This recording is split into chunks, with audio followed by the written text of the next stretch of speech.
Siku ambayo ndo naamua kufunga chakula, ndio siku hiyo njaa inakimbizana kwenye tumbo.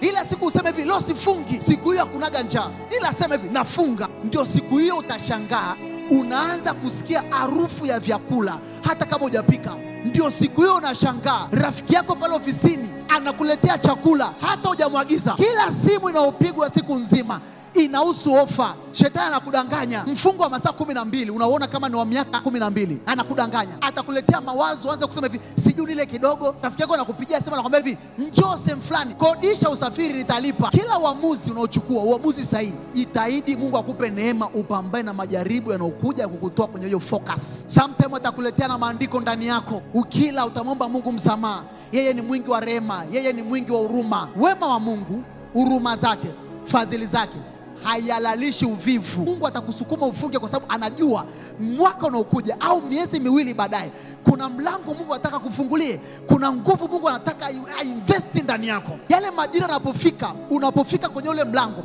hauna power ya kuingia pale. Kwa nini? Kuna nguvu umeivunja wakati wa kufunga. Unafika kwenye neema, unafika kwenye mlango fulani, unashangaa nafika kwenye ile eneo, ndio vitu vinavurugikaga. Kwa nini?